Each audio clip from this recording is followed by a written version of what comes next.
नमस्कार मित्रों, मैं संजीव गोचर आज फिर हाजिर हूँ आपके सामने एक नई सूचना और नई जानकारी के साथ। मित्रों, इस वीडियो में हम देखने वाले हैं राजस्थान के अफवाह तंत्र में बंगाल की खाड़ी का अफवाह तंत्र हमारा कंटिन्यू था और इसमें हम आगे देखेंगे काली सिंध नदी।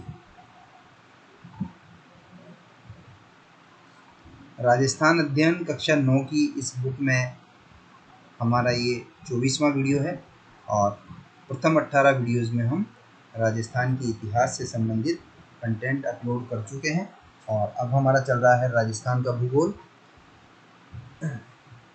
चलिए शुरू करते हैं। यह मध्य प्रदेश में देवास के निकट, तो काली सिंध नदी निकलती है देवास के निकट मध्य प्रदेश से।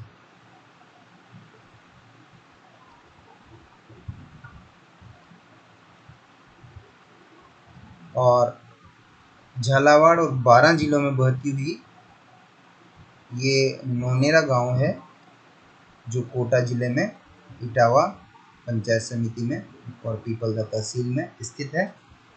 इस नोनेरा गांव से लगभग 1 किलोमीटर आगे ये चंबल नदी में मिलती है काली सिंध।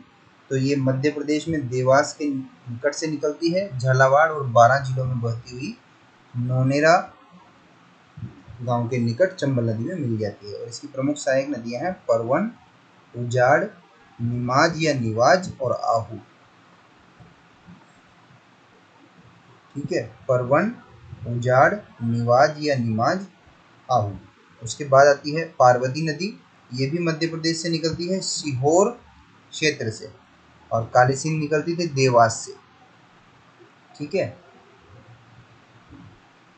ये 12 जिले में बहती हुई पार्वती नदी और सवाई माधोपुर जिले में पालिया गांव या पाली गांव के निकट चंबल में मिल जाती है। ठीक है, तो काली सिंध नदी देवास से निकलती थी, झालावाड़ और 12 जिले में बहती हुई, और कोटा जिले में ये नोनेरा गांव में चंबल नदी में मिल जाती थी। इसकी सहायक नदियां थी परवन, उजाड़, निमाज और आहू।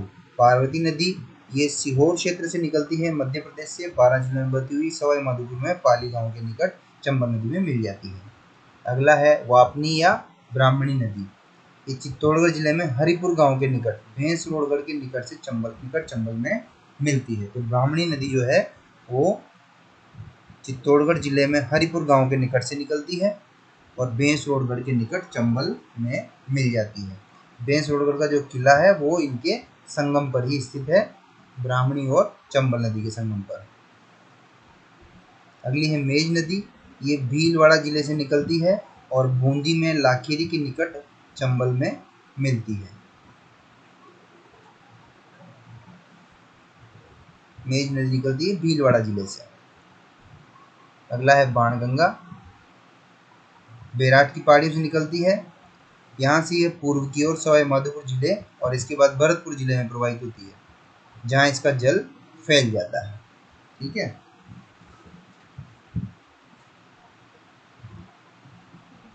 बाणगंगा बैराट की पहाड़ियों से निकलती है और पूर्व की ओर सवाई माधोपुर जिले और भरतपुर जिले में प्रवाहित होने के बाद इसका जल फैल जाता है।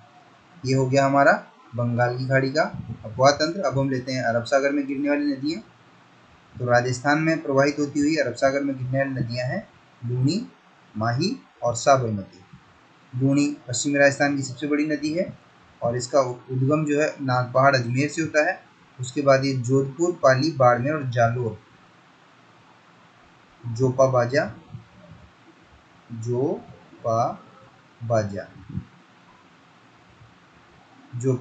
जोधपुर, पाली, बाड़मेर, जालोर, इन क्षेत्रों में 320 किलोमीटर प्रवाहित होती हुई अंत में कच्छ के रण में चली जाती है। तो कच्छ के रण में ये मिलती है, 320 किलोमीटर बहती हुई वर्षा काल में ही केवल ये प्रवाहित होती है।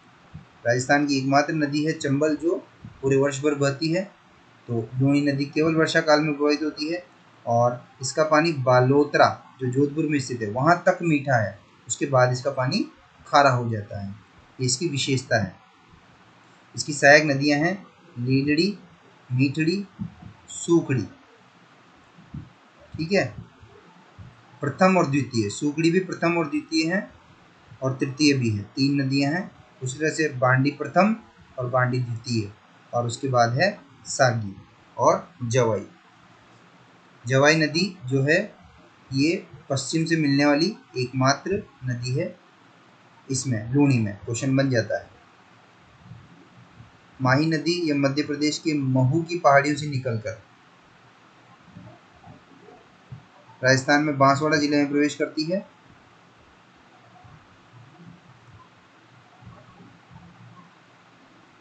और उसके बाद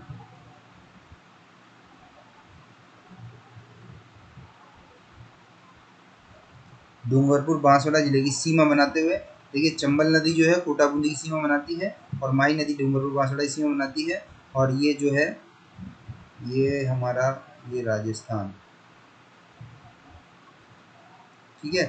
तो जो माही नदी है वो इस तरह से एमपी से महू की पहाड़ी से निकल करके और ये बांसवाड़ा और इसकी सीमा बनाती है और यू से उल्टा यू की आकृति में ये है। और ये देखिए ये जो है कर्क रेखा है, इस कर्क रेखा को ये 2 बार काटने वाली एकमात्र नदी है, ध्यान रखिएगा इसको आप। ये 23.5 डिग्री उत्तरी अक्षांश कर्क रेखा है, राजस्थान में से गुजर रही है।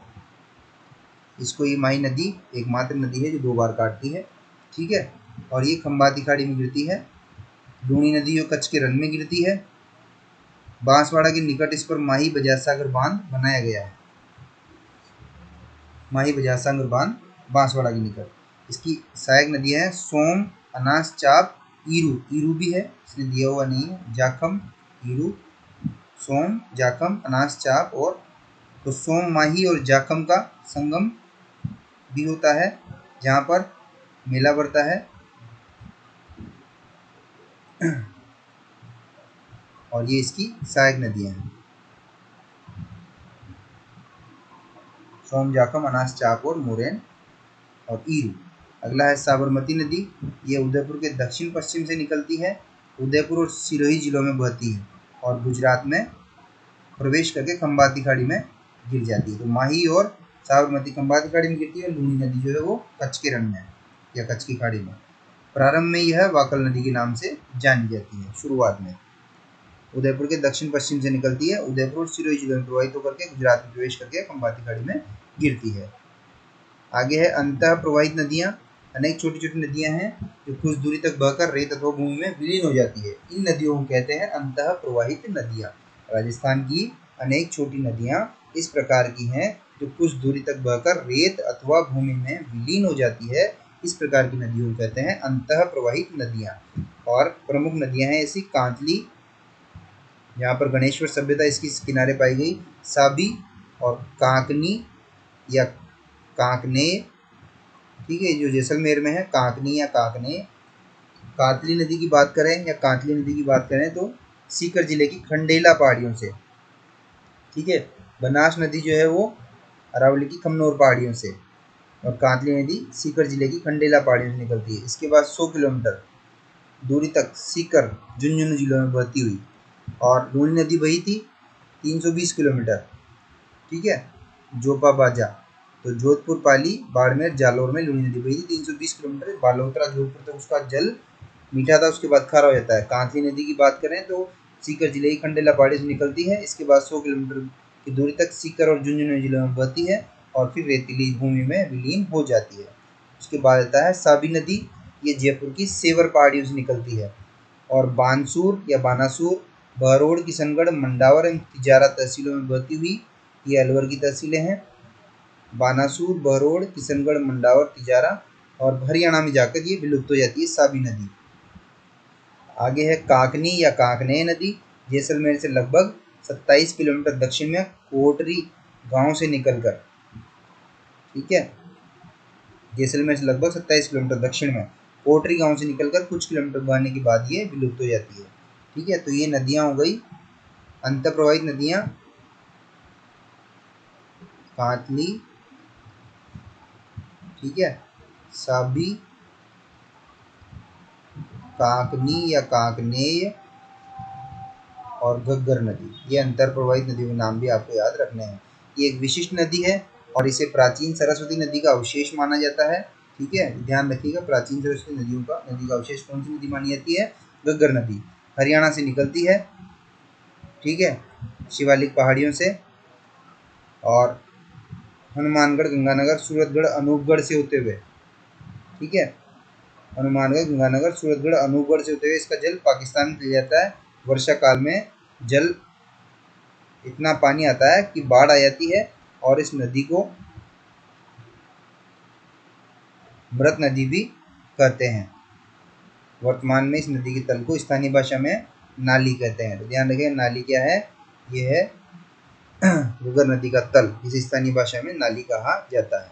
तो उक्त अंतःप्रवाहित नदियों के अलावा बाणगंगा और सांबर झील क्षेत्र की नदियां आंतरिक प्रवाही श्रेणी की हैं। तो बाणगंगा भी अंतःप्रवाही क्षेत्र की नदी है, क्योंकि इसका जल भी आगे जाकर के जयपुर, दौसा, सवाई बेराट की पहाड़ी से निकल करके सवाई माधोपुर की ओर बहते हुए, भरतपुर में बहते हुए, और फिर इसका जल फैल जाता है।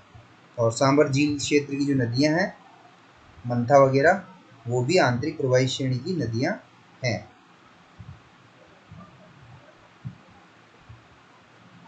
इसके बाद अगले वीडियो में हम लेंगे झीलें। धन्यवाद।